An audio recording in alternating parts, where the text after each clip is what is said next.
Jésus, par ton sang précieux, enlève mon iniquité. Regarde mon Dieu, oh des cieux, dis-moi que tu m'as pardonné. C'est le premier verset qui nous intéresse.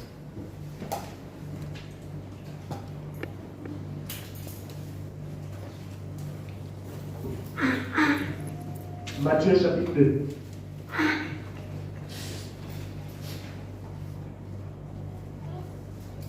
Jésus étant né à Bethléem en Judée, au temps du roi Hérode, voici les mages d'Orient arrivèrent à Jérusalem et dirent: où est le roi des Juifs? Il vient de naître, car nous avons vu son étoile en Orient et nous sommes venus pour l'adorer. Amen. Amen.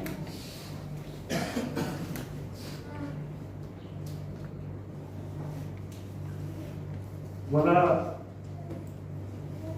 notre texte, grâce, on va dire, pour le message de ce matin, que j'ai intitulé De Bethléem à Jérusalem. De Bethléem à Jérusalem.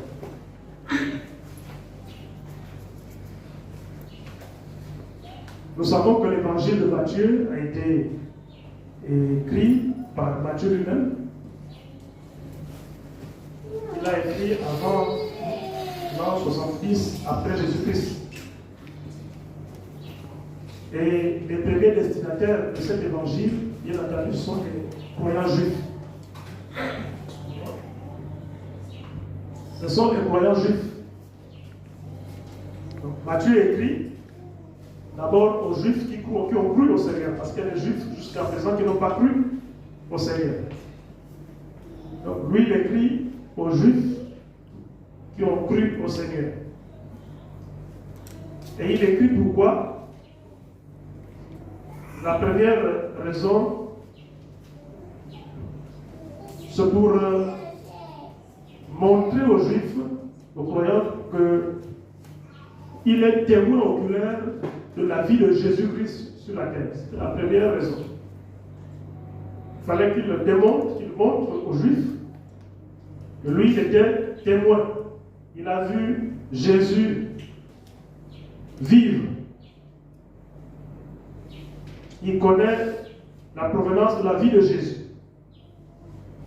C'est ça la première raison. La deuxième raison, il fallait qu'il puisse témoigner justement aux croyants juifs que Jésus était bel et bien le Fils de Dieu. Jésus est bel et bien le Fils de Dieu et le Messie que longtemps annoncé, longtemps attendu et annoncé par les prophètes de l'Ancien Testament. Parce que les Juifs vraiment ne croyaient pas. Et lui, il fallait qu'il témoigne que ce Jésus-là, il est bel et bien le Fils de Dieu. Et c'est le Messie que nous attendions depuis des années. Et il va faire la démonstration du royaume de Dieu. Le royaume de Dieu est finalement manifesté en Jésus-Christ. Bien entendu, les Juifs ont refusé de croire à Jésus, nous le savons, parce qu'il était venu en Messie spirituel. Parce qu'ils attendaient un Messie politique. C'est pour cela que les Juifs ne croient pas. Ils attendaient un Messie politique. Mais Jésus vient en tant que Messie spirituel. Donc le Messie politique, ça veut dire quoi? Parce qu'ils étaient sous l'Empire romain. Et ils avaient besoin d'être délivrés. Et ils pensaient que le Messie devait venir pour les délivrer de l'emprise romaine. Parce que c'était ça dans leur tête. Mais Jésus arrive, il ne se tient pas compte de tout ça. Lui, il vient pour la délivrance du péché. Il ne s'occupe pas de la politique. C'est pour cela qu'ils n'ont pas cru. Ils disent, non, nous, le Messie que nous attendons, c'est pour nous délivrer. Parce que notre Dieu, nous sommes le peuple de Dieu. Et notre Dieu voit comment nous sommes en train de souffrir. Notre mieux voir comment nous sommes sous la domination. Donc le Messie qui nous a promis là, c'est pour nous délivrer de la domination dont nous sommes victimes. Et là, celui que quand tu viens là, tu viens nous parler d'autre chose. Bon, nous, ce n'est pas toi que nous attendons. Voilà la véritable raison qui a fait que jusqu'à présent, il y a des Juifs qui ne croient pas. Ils attendent toujours le Messie. À ce moment, en Israël, la majorité des Juifs attendent toujours l'arrivée de Jésus.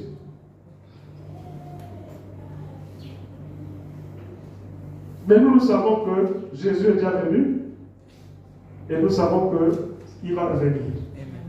Amen. Amen. Donc Matthieu ici, pour faire la démonstration de ces choses, il présente d'abord l'accomplissement de l'espoir prophétique d'Israël. Il présente la naissance de Jésus. Il présente le lieu de naissance de Jésus. Il présente le retour de Jésus en Égypte. Il présente un certain nombre de faits jusqu'à ce que Jésus va aller à la croix. Et ce matin, justement, nous allons faire un petit tour de cette présentation de Matthieu sur Jésus, donc de Bethléem à Jérusalem. C'est pour cela que j'ai intitulé ce message de Bethléem à Jérusalem. Le verset que nous avons lu nous parle déjà de la naissance de Jésus et du lieu où il est né. Donc, il dit que Jésus est né à Bethléem. Et tous ceux qui lisent la Bible savent que Jésus est né à Bethléem. Quelle que soit la religion, quel que soit où nous étions, nous savons que Jésus est né à Bethléem. Même quand nous étions à l'église catholique, voilà, on récitait cela comme des récitations. Jésus est né à Bethléem. Amen. Amen. Mais après Bethléem, Jésus est resté à Bethléem quelque temps.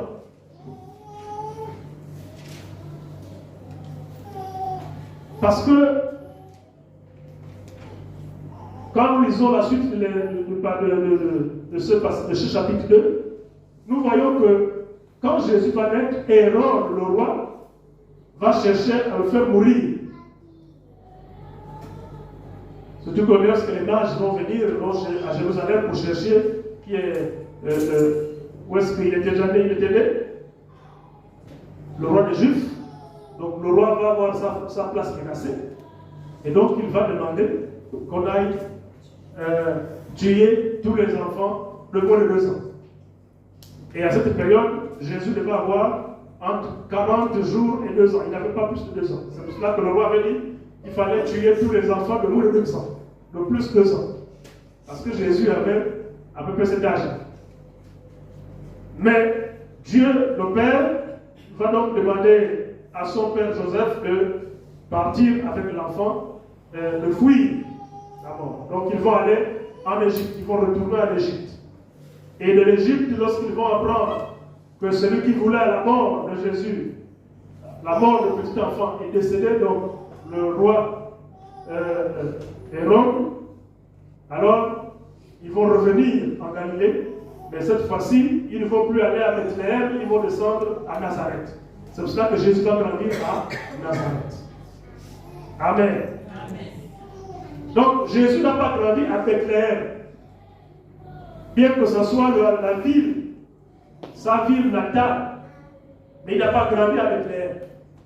Il a fait un petit temps, en tout cas il n'a pas atteint 2 ans, il est parti de Bethléem, mais il est parti de Bethléem parce qu'il y avait la mort qui le poursuivait. C'est à cause de la mort, à cause du danger qui était là.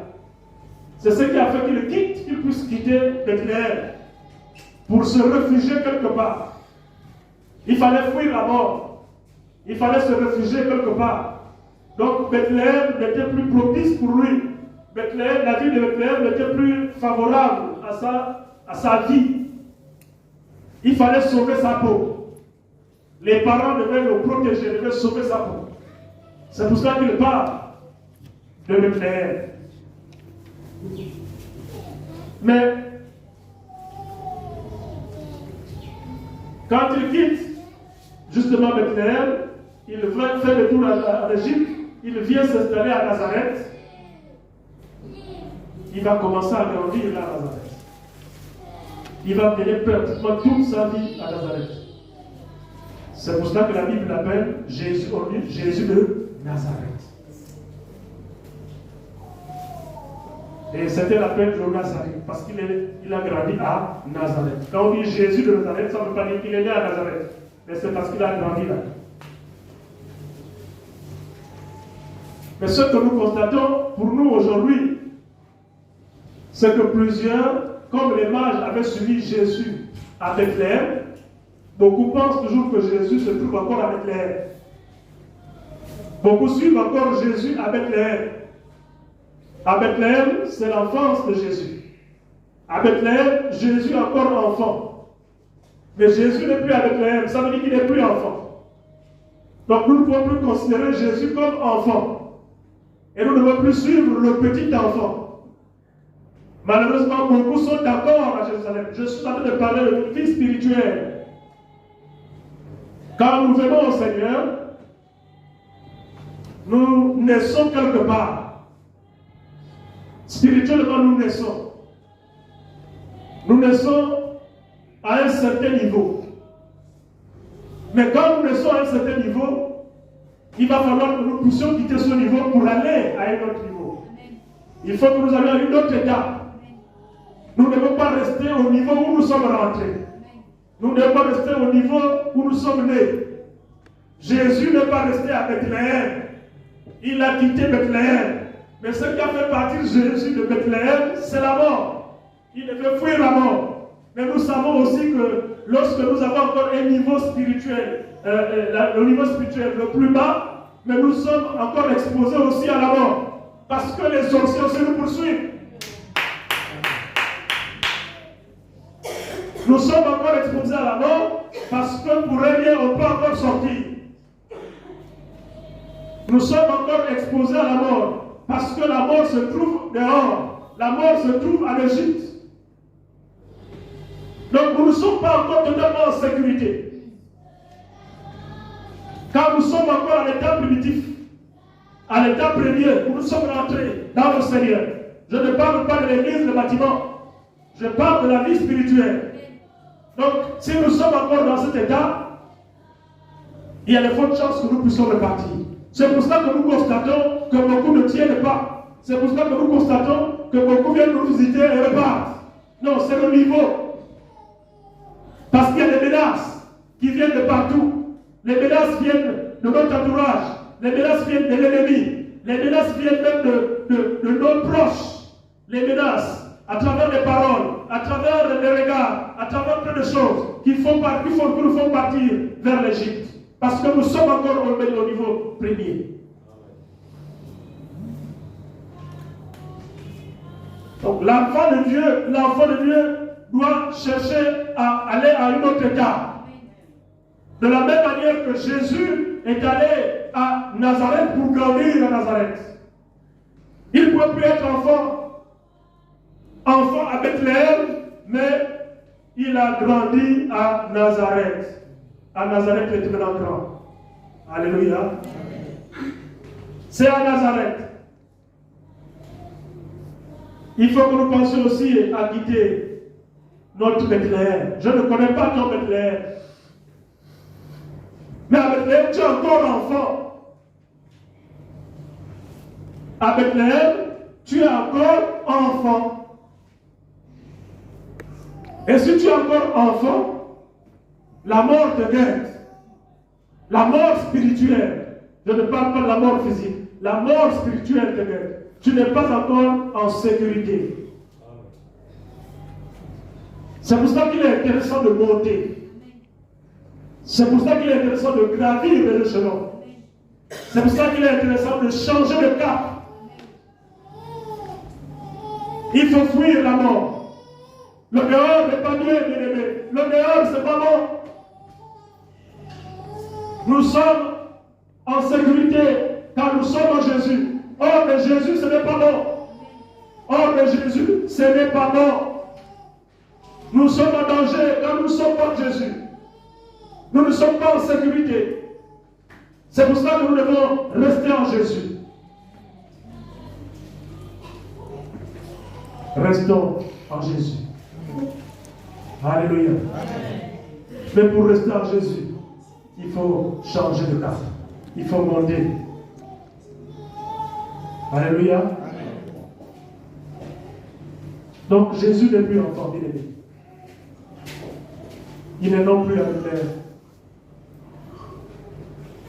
Nous allons lire dans le livre de Luc. Luc chapitre 2.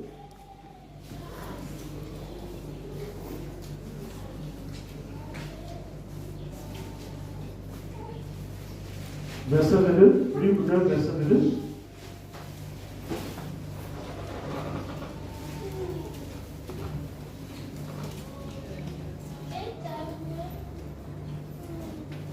C'est pour illustrer ce que nous venons de lire. Il y a Luc 2, il y a Matthieu 3 également, donc la suite de Matthieu 2. Donc Luc 2, 22 dit, et quand les jours de leur purification furent accomplis, selon la loi de Moïse, Jésus et Marie le portèrent à Jérusalem pour le présenter au Seigneur. Amen. Donc, il fut un temps maintenant où ses parents vont l'amener, alors qu'il était encore enfant, vont déjà l'amener à Jérusalem. Donc, il commence à faire des tours à Jérusalem, il est enfant. Il revient. Et quand nous revenons dans Matthieu chapitre 3, le verset 13, il dit, alors Jésus vint de la Galilée au Jourdain vers Jean pour être baptisé par lui. Donc là, Jésus va partir de Nazareth, va partir donc de la Galilée de Nazareth pour arriver vers le Jourdain et recevoir le baptême. Il a 30 ans. Donc il est déjà grand. Jésus est déjà grand et il va commencer à rester à un niveau, enfin dans une autre ville, Jérusalem. Donc il va commencer à aller travailler à Jérusalem. C'est vrai qu'il allait de ville en ville, de village en village pour travailler, quand il a commencé le ministère. Mais la destination finale, c'était Jérusalem. Et lorsque il verra qu'il va bientôt terminer sa mission, il va faire une entrée triomphante à Jérusalem. Quand nous lisons Matthieu chapitre 21, le premier verset au verset 9,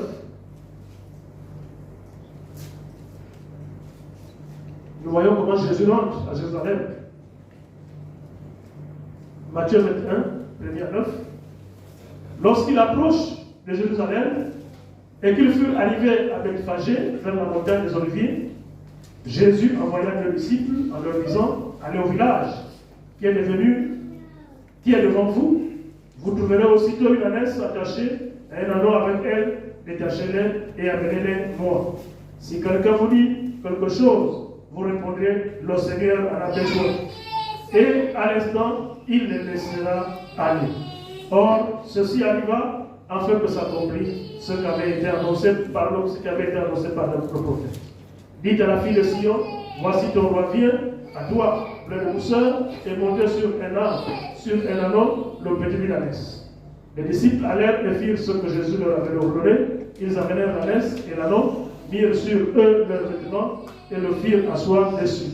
La plupart des gens de la foule étendirent leurs vêtements sur le chemin, d'autres coupèrent des branches d'arbres et enjonchèrent la route. Ceux qui précédaient et ceux qui suivaient Jésus criaient Hosanna au fils de David, béni soit celui qui vient au nom du Seigneur, Hosanna dans les lieux très hauts. Amen. Amen. Donc voilà maintenant Jésus qui rentre à Jérusalem. Et il rentre d'une manière triomphante. Donc il annonce son entrée. Les autres fois, il allait à Jérusalem, il ressortait, il allait ailleurs. Maintenant, il annonce qu'il rentre à Jérusalem. Il fallait que tout le monde voit que Jésus se trouve à Jérusalem.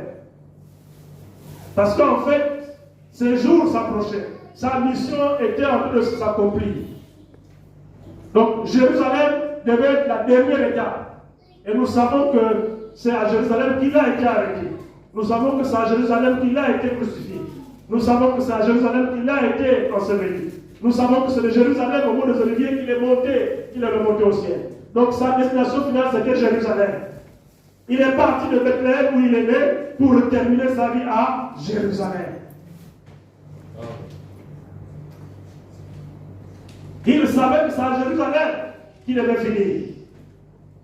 Il savait que c'est à Jérusalem qu'il devait quitter ce monde. Est-ce que nous savons où Dieu veut nous envoyer? Est-ce que nous savons où Dieu veut nous amener? À quel niveau Dieu veut nous amener?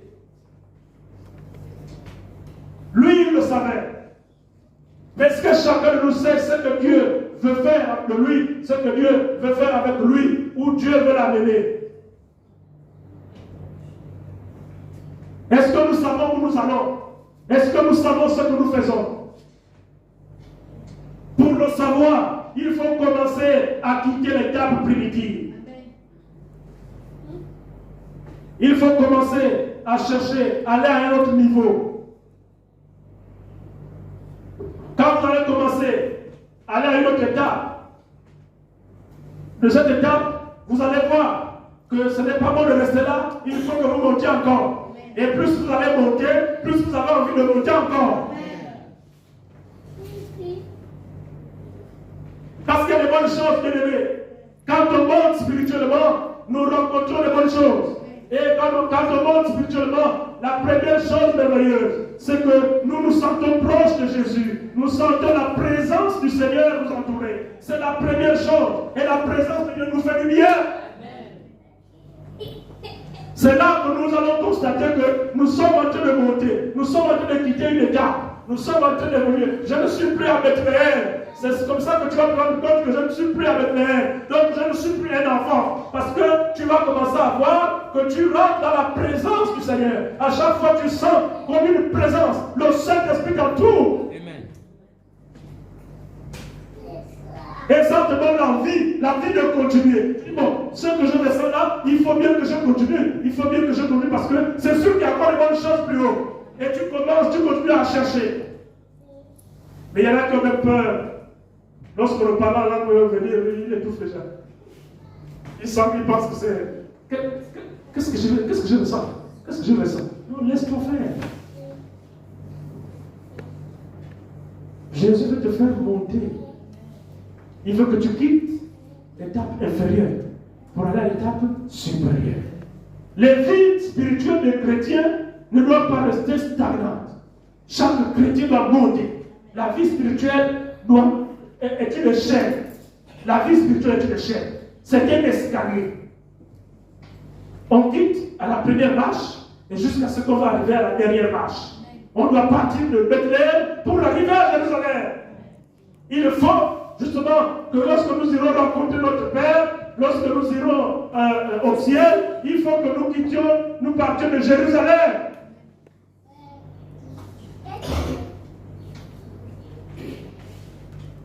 Jérusalem, c'est une étape. L'étape où Dieu veut que tu sois. L'étape spirituelle. Le niveau spirituel.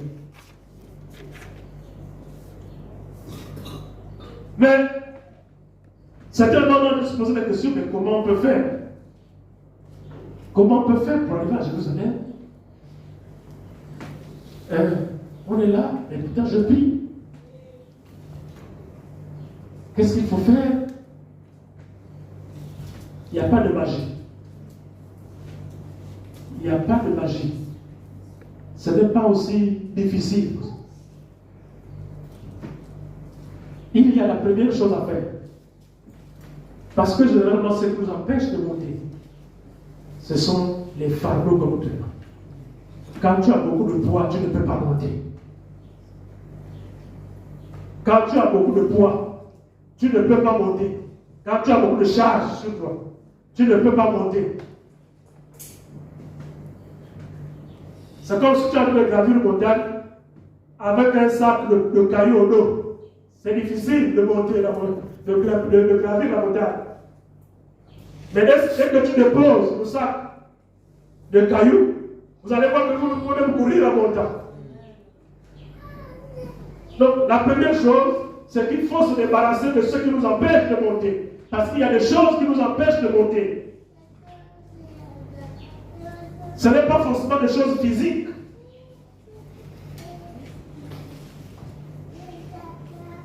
Et ce qui nous empêche de monter, c'est les choses qui se passent à l'intérieur de nous. Notre être intérieur est chargé. Notre être intérieur est chargé. Nos cœurs sont parfois chargés. Nos cœurs sont parfois chargés. Il y a des soucis dans nos cœurs. Il y a des craintes dans nos cœurs. Il y a plein de choses dans nos cœurs. Et ce sont ces choses qui nous empêchent de monter dans une étape supérieure. Des inquiétudes. Les enfants de Dieu sont tellement inquiets. Je me dis là demain. Les enfants de Dieu ont tellement peur. Donc je ne sais de quoi. Les enfants de Dieu sont dans des soucis. Il y a plein de choses. Et ça nous bloque. Ça retarde notre montée. C'est ce qui se passe dans le cœur. C'est ça qui nous empêche d'aller à une autre étape. C'est ça qui nous empêche d'aller à une étape supérieure. C'est ce qui est dans le cœur. C'est ce que nous vivons dans le cœur. Mais c'est juste pas ça qu'il faut enlever pour monter. Mais comment on fait pour enlever? On va simplement à la croix de Jésus. C'est pour cela que Jésus est allé à la croix à Jérusalem. La destination finale, c'était la croix. C'est là qu'il devait accomplir sa mission. Et donc, c'est là qu'il nous appelle pour que nous aussi nous puissions nous décharger. C'était à la croix. Il suffit de se mettre à genoux à la croix, devant la croix de Jésus. Il faut se prosterner devant la croix de Jésus. Donc, ce n'est pas devant un homme, mais c'est devant le Fils de Dieu. C'est devant le Fils de Dieu. C'est devant celui qui a porté nos iniquités. Parce que ce qui se passe dans le cœur, si nous devons le savoir, nous devons le savoir que Jésus-Christ n'a déjà cloué à la croix. Pour dire qu'en fait, ça ne devait plus avoir le dessus sur toi. Ça ne devait plus constituer une barrière. Parce que la solution de cela a été trouvée. Donc il faut aller à la croix, aller déposer ça à la croix, parce que c'est là-bas où ça a été cloué. Le pouvoir de cela a été détruit à la croix. Il faut déposer ça à la croix, et vous allez voir, vous serez léger, vous allez commencer à monter.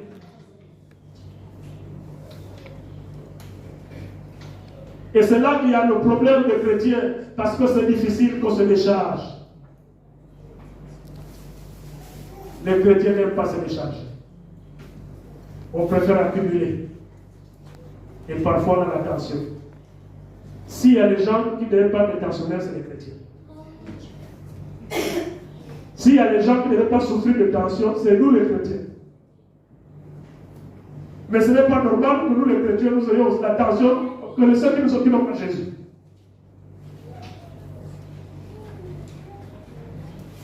Mais qu'est-ce qui fait maintenant la différence?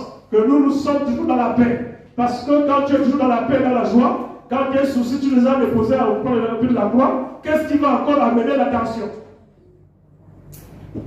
Et qu'est-ce qui va nous amener jusqu'à faire des AVC?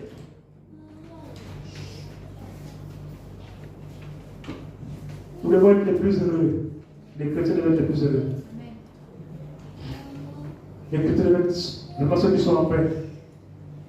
Même quand tu as de vivre une situation difficile. Ça ne veut pas dire que tu ne vis plus des situations difficiles. Tu vis une situation difficile, oui. Nous vivons des situations difficiles.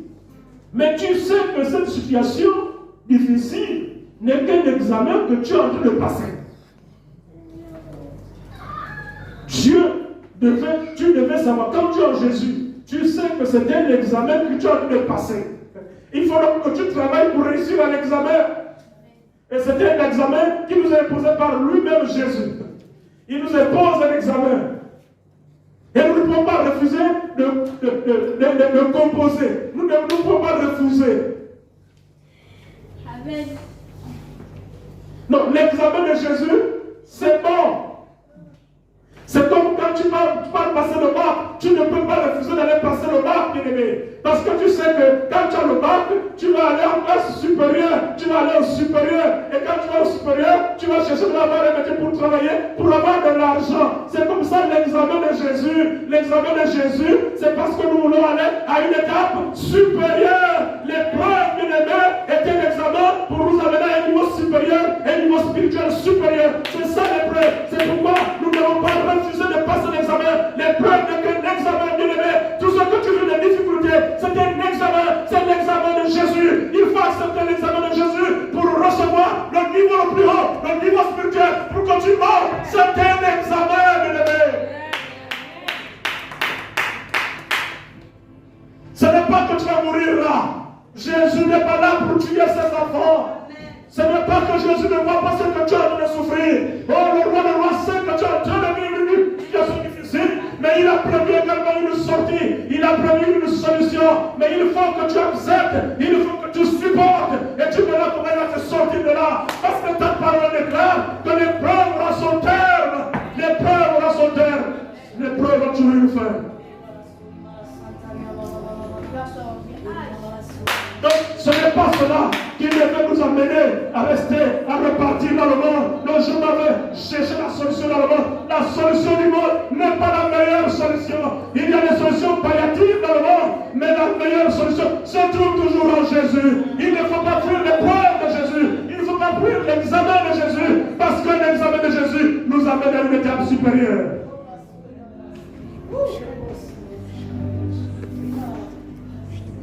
Les enfants de Dieu, bien-aimés, notre Jésus est bon. Si nous voulons monter, si nous voulons quitter les Bethléem pour aller à Jérusalem, il faut qu'on apprenne justement à supporter les obstacles, à franchir les obstacles. Quand nous avons commencé à déposer au pied de la croix ces choses, nous commençons à monter. Et Jésus te donne un autre obstacle. Mais ce n'est pas un obstacle pour t'empêcher de passer. C'est un obstacle pour vérifier ton niveau. C'est un obstacle pour vérifier à quel niveau tu te trouves. Ça peut être la maladie. La maladie qui perdure. On ne la voit même pas à l'hôpital. Tu as fait des examens. Les médecins disent que ne voit rien. Et puis tu t'inquiètes. Tu dis, mais les pasteurs ont prié, il n'y a rien. Oui, quand le temps de Jésus, quand le temps qu'il a prévu pour ta guérison n'est pas arrivé, quel que soit le pasteur qui va prier, il n'y aura pas de guérison. Parce que c'est lui qui décide. Ce n'est pas le pasteur qui décide. Quelle que soit son onction, c'est lui qui décide, c'est Jésus.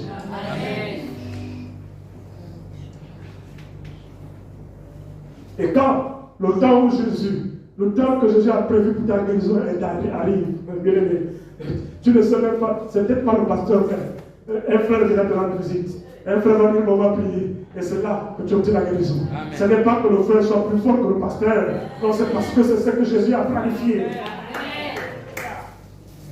Parce que c'était le moment. Parce que tu as supporté. Donc même si on veut te dire, alors, il y a un grand prophète là-bas, il y a le bishop, le grand bishop qui est arrivé, dit que j'attends le temps de Jésus, je sais en qui j'ai cru, j'ai déposé ma maladie, j'ai déposé la maladie au pied de la croix de Jésus, je sais que Jésus va me délivrer, je n'ai pas besoin de courir derrière les autres, parce que ce bishop, ce grand prophète, lui aussi, il interpelle Jésus pour recevoir la guérison, et moi aussi j'interpelle Jésus, donc j'entends ce que Jésus va me dire, réponse là, et ne parle pas.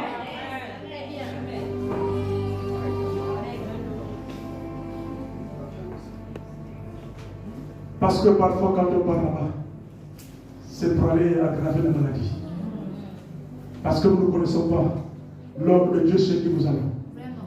Même si on le voit à l'écran, même si on le voit à la télévision, mais nous ne savons pas. Est-ce qu'il est vrai? Est-ce qu'il est vrai avec Dieu? Est-ce qu'il est sincère avec Dieu?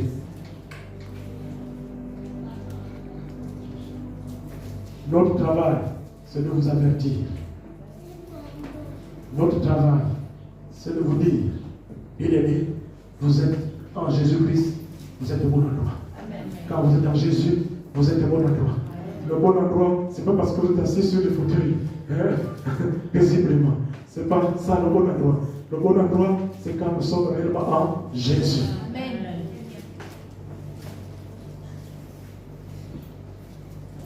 Et c'est pour cela qu'il faut cultiver la vie de Jésus pour continuer à monter. Donc là, je viens de parler de deux choses. Je suis en train de démontrer comment faire pour monter. Le déchargement, la sanctification, c'est la base. J'ai parlé de l'épreuve, parce que les épreuves également, c'est pour nous permettre de monter. Il y a aussi, et surtout, la prière. La prière, c'est ça qu'il faut cultiver. La prière, si tu ne pries pas assez, c'est difficile d'élever que tu puisses quitter le bas niveau pour monter. Ce qui fait monter surtout, c'est la prière. Donc quand on associe la sanctification à la prière, mais on est déjà en voie de monter. La prière individuelle, pas la prière où on est en groupe, on vient à l'église. Non, la prière seule, dans ta maison, quand tu pries constamment, quand tu pries régulièrement, c'est cette prière-là qui va faire en sorte que tu montes. Et à la prière, il faut ajouter la méditation de la parole de Dieu.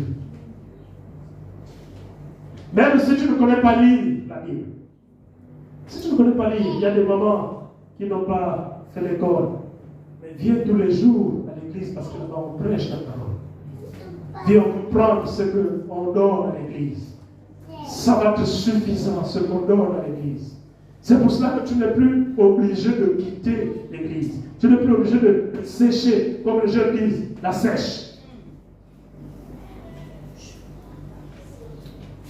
Mais plus on sèche, mais on retarde notre ascension spirituelle. Mais lorsqu'on est régulier, on est en train d'accélérer notre montée spirituelle. Parce que quand nous nous retrouvons dans la maison de Dieu, bien aimé, la Bible nous dit, le psaume 103 nous dit, qu'il est doux et agréable pour le faire, de demeurer ensemble. C'est là que lui le coule sur la barbe d'Aaron et sur les vêtements. Il s'agit de la bénédiction. Donc c'est quand les enfants de Dieu sont regroupés ensemble que la bénédiction de Dieu descend. Donc si tu veux être béni, il faut être constamment avec les autres.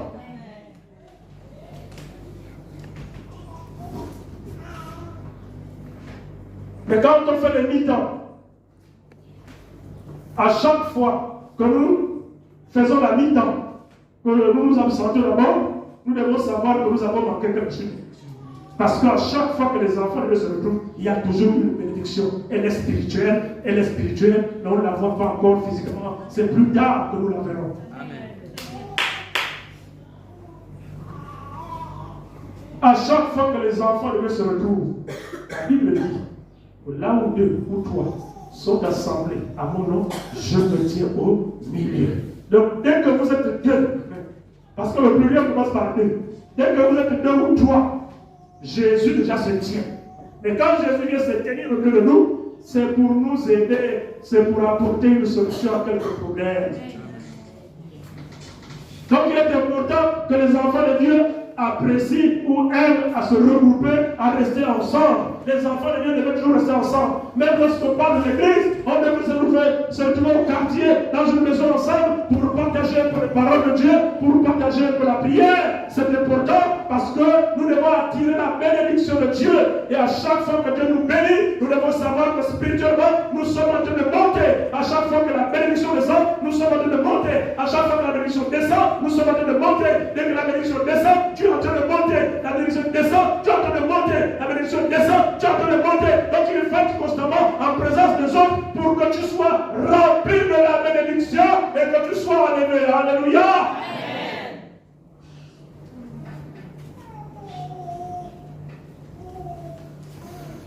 Oui, bien aimé.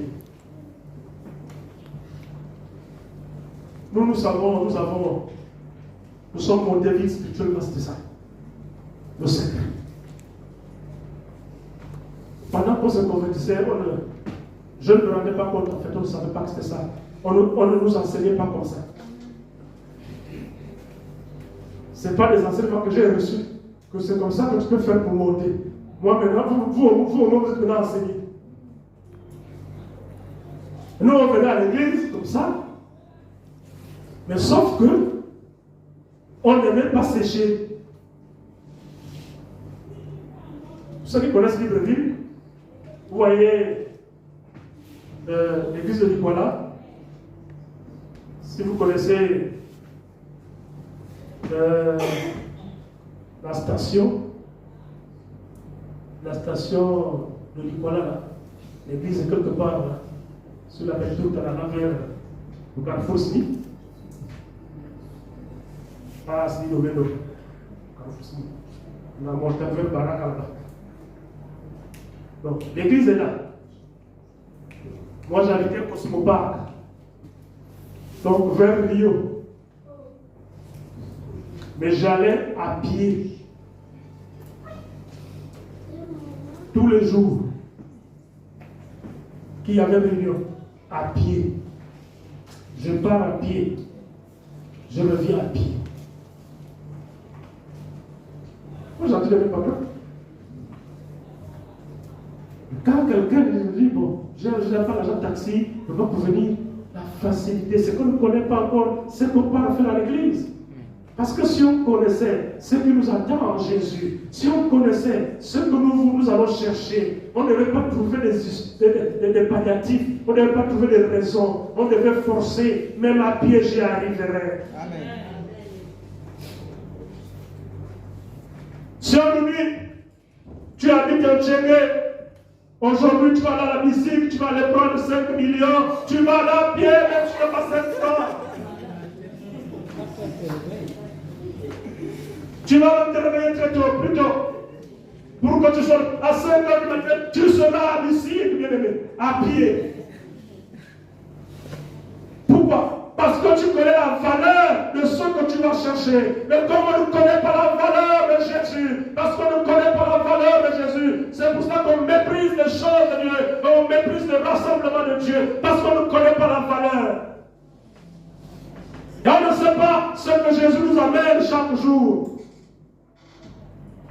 Mais si vous voulez le savoir, montez. Montez. Puisque notre Dieu n'est pas là dans le secret, plutôt pour faire les cachetteries. Si vous montez, il vous monte. Amen. Quand tu montes, il te monte. Amen. Plus tu montes, plus tu vois. Plus tu montes, plus tu vois. Les yeux s'ouvrent et tu vois dans le spirituel ce qui se passe. Même avant qu'on arrive à la réunion, tu sais déjà ce qui va se passer à la réunion. C'est ça, bien aimé. Il m'arrivait que je viens à l'église ce matin, je connais déjà le message que le pasteur va prêcher. Oui, bien aimé, je ne t'aimais pas à cette église. Je suis jeune dans la foi.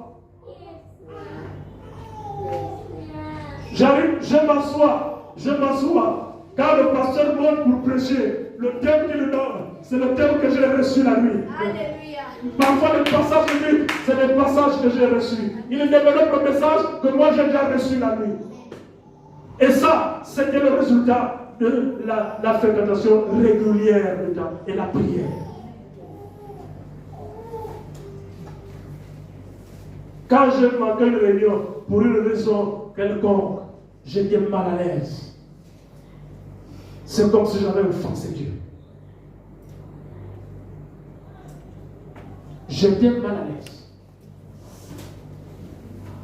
Mais pour que je sois à l'aise, il ne fallait pas que je manque une réunion.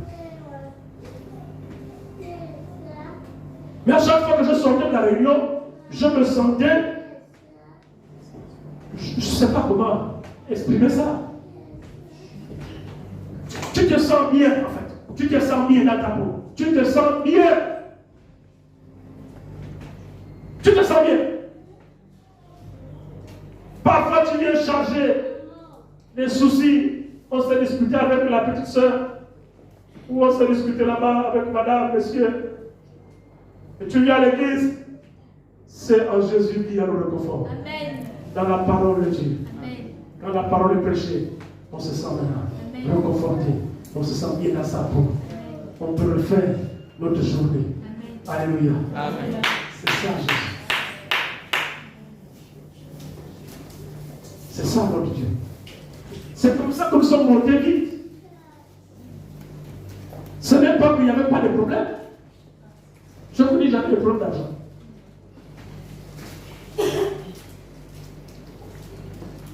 Mais je marchais.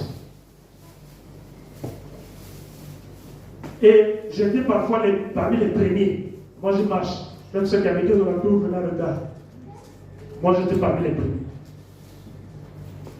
Et l'une des choses qui faisait que je ne sois pas en retard, c'était la louange. Quand on chantait, bien aimé, c'était formidable. Je voulais écouter les gens chanter. Je dis, Seigneur, le premier jeûne et prière que j'ai eu à faire, jeûne et prière, je ne suis pas encore baptisé. J'ai fait 30 jours. Je mangeais une fois par jour, tous les 20 heures. Toutes les 20 heures. Une fois par jour. Pendant 30 jours. Vous savez ce que je demandais à Dieu? Qu'il me donne des chante. C'est la première chose que j'avais demandé à Dieu. Pourquoi? Parce que j'aimais ça. Tu écoutes les gens chanter. Bon, c'était formidable. C'est ça que donc, il ne fallait pas que je manque même le premier cantique. C'est pourquoi je dis groupe louange monter, attirer, que les gens viennent vous entendre. C'est pas que les gens viennent parce que bon, je m'avais, en tout cas la parole de ça à 10h, même si j'arrive à 10h, je vais écouter la parole. Non, il faut que les gens se disent, je ne veux pas rater un cantique.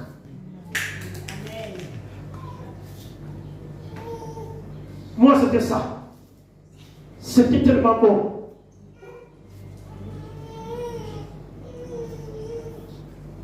Mais je ne savais pas que quand je voulais ça, moi je demandais qu'il chante, lui il me donne autre chose. Alléluia. Amen. Je n'ai jamais prié pour être pasteur. Je n'ai jamais me ça. Moi c'était chant, je voulais chanter. Mais, la voix la nuit idiot. C'est autre chose. Jusqu'à présent, je demande, c'est le méchant. Ah, moi, je prends la voix, je vais te chanter.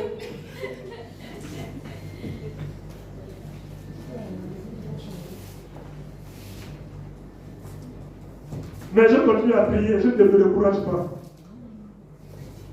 Même si lui, il a décidé d'associer là-bas, il me donne pas ça. Amen. Amen. Mais ça, c'est un collègue qui m'avait dit, le frère pasteur Isidore.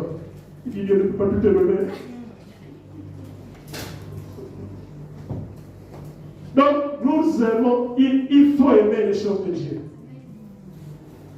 Et la vie spirituelle va monter. Mais vous ne voyez pas que c'est fatigant. Je casse peut-être là au même niveau, là, toute la tête, l'église est toujours là. Ben. Et on dit que c'est mon Jésus qui n'est pas puissant, que mon Jésus n'est rien, que mon Jésus ne fait rien. Non, ce n'est pas mon Jésus. Non, c'est nous-mêmes, c'est nous-mêmes. Mon Jésus est prêt à tout faire. Mais c'est nous-mêmes. C'est pour ça qu'il faut quitter la distraction pour rentrer dans la concentration, dans la consécration. Nous sommes distraits. Nous avons beaucoup de distractions. Quittons Bethléem, arrivons à Jérusalem. Comme Jésus a quitté Bethléem pour terminer sa vie à Jérusalem. Bien-aimés, quittons Bethléem, arrivons à Jérusalem. C'est là-bas où nous serons en triomphe, où nous serons élevés. C'est à Jérusalem. Ça ne veut pas dire que nous allons subir le même signe que Jésus, la même chose que Jésus. Non, lui il est venu subir une fois pour toute l'humanité. Mais nous, quand nous montons, c'est pour recevoir les merveilles de Dieu. Parce que lui, il a déjà tout accompli. Alléluia. Lui, il a déjà tout accompli. Moi, je dois aller prendre ce qu'il a prévu pour moi, pour recevoir ce que lui a prévu pour toi. Bien-aimé, il faut monter la prière et la parole de Dieu. Voilà les 4 ingrédients de ce matin pour nous permettre de monter. Nous, on aimait seulement aller à l'église, on ne savait même pas. On voulait aller chanter, on aimait bien les cantiques, c'était merveilleux de chanter, c'était ça. On ne voulait pas rater encore de ça. Et puis quand la parole de Dieu venait, c'était encore mieux, très bien. Donc on se plaisait seulement à ça. On ne savait pas que pendant qu'on est en train de tout faire pour ne pas rater une réunion, donc on est dans la volonté de Dieu. On ne savait pas, pendant qu'on faisait ça, Dieu a en train de nous élever. Au point où, 1 an après mon baptême, 1 an, on a commencé à me responsabiliser. On m'a donné à lancer l'église. 1 mois après le baptême, responsable de cellule. 1 mois, je sors de baptême. Après 1 mois, responsable de cellule. Je ne suis même pas baptisé dans le Saint-Esprit. Je refuse, je dis pasteur, ce n'est pas possible. Je ne peux pas. Je n'ai même pas le Saint-Esprit. Il s'est levé du début, il a cherché le baptême dans le Saint-Esprit. Parce que dans la cellule de mon quartier, le frère qui dirigeait était Thomas Ladonnière, un enseignant. Et il y avait plus de femmes. Il y avait des jeunes frères qui étaient aussi baptisés du Saint-Esprit. Mais c'est moi qui ne suis pas baptisé du Saint-Esprit, c'est à moi qu'on donne la responsabilité de la cellule. Obligé de chercher le baptême dans le Saint-Esprit. Tu vas aller gérer, diriger les gens qui sont baptisés du Saint-Esprit. Toi, tu n'as rien. Tu vas leur dire quoi? C'est ça qui nous a poussé à chercher Dieu. 2 anciens m'ont pris. Puisqu'ils étaient quand le pasteur m'avait confié la responsabilité, ils m'ont dit, bon frère, c'est pas de problème. On va t'aider à chercher, à recevoir le baptême dans le Saint-Esprit. Désormais, tous les vendredis, on avait une prière.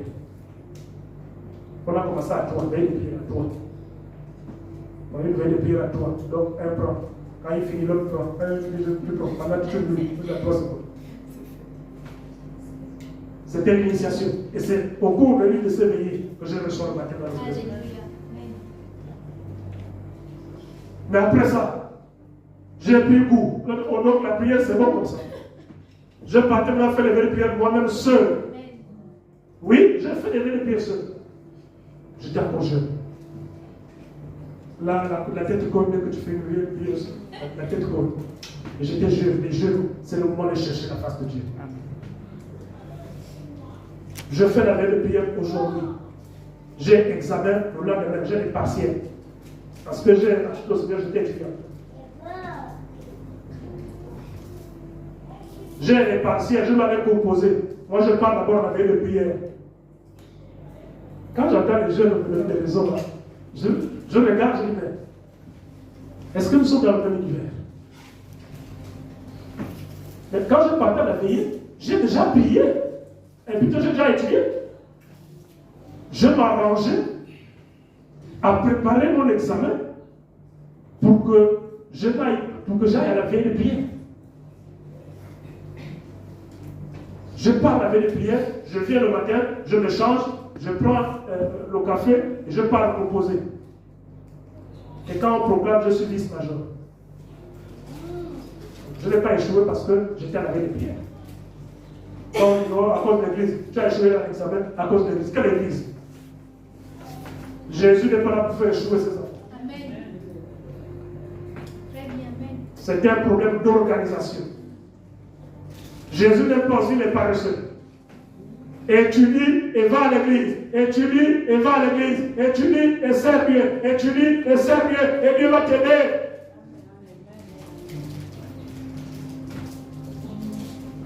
Un frère était avec moi à la chorale, pendant que j'étais responsable de la chorale. Il est en terminale. Il rate la moyenne au premier trimestre. Satan, la personne de sa mère chez qui il restait, se fâche. Tu ne vas pas à l'église. C'est à cause de l'église. En première, tu avais les moyens. Voilà, à cause de l'église. C'est fini. Tu ne vas pas à l'église. La chorale, c'est fini. Et puis il vient me voir. Il dit, bon, ancien acheteur, ancien, voilà, maintenant je ne vais pas parler, parce que je n'ai pas eu la moyenne, je ne peux plus être la chorale. Bon, même à l'église là, peut-être le dimanche, je ne peux plus venir. Je lui dis, frère, est-ce que tu sais que le Dieu là que Dieu refuse de servir, quelle que soit ton intelligence, ta concentration, ton travail que tu peux faire, il peut faire en sorte que tu ne gagnes pas le bac.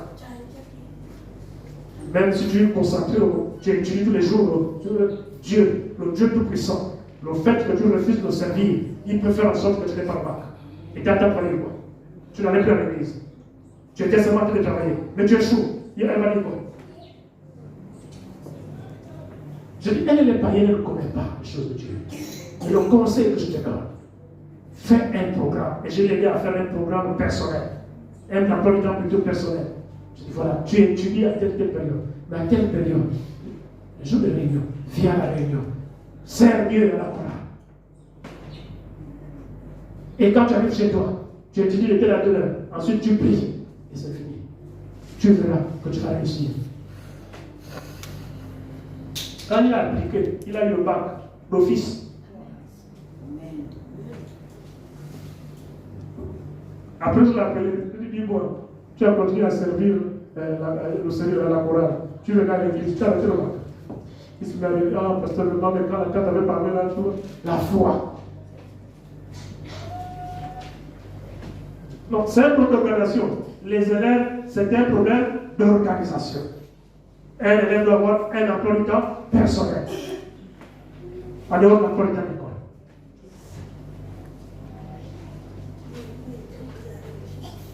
Et Dieu va nous aider à réussir. Alléluia. Amen.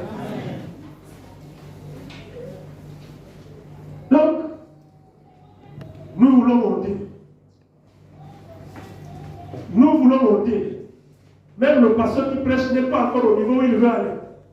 Au niveau où Jésus veut qu'il soit. Donc lui aussi, il travaille pour monter. Et plus le pasteur monte, il faut que le peuple aussi suive le pasteur. Le peuple aussi va monter. Parce que si le pasteur monte, tout le peuple reste, il y a problème, il y a cassure.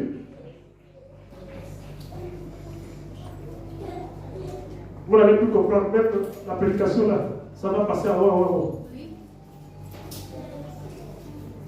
Donc, il faut monter. Le pasteur nous pousse à monter. Il faut chercher la face de Dieu. Il faut même défier le pasteur.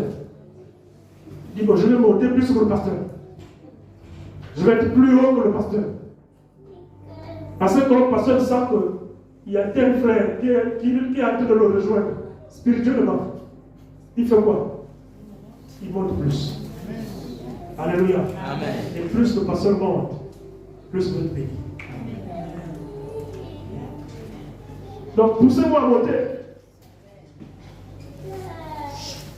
Parce que quand je vois pour monter, par rapport à je reste là.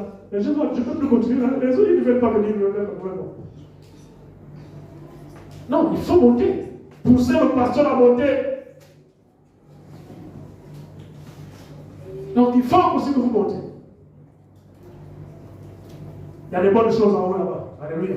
Il y a des bonnes choses. Il y a des bonnes choses. Il faut qu'on aille attraper les bonnes choses. Il y a des bonnes choses. En haut, il y a des bonnes choses.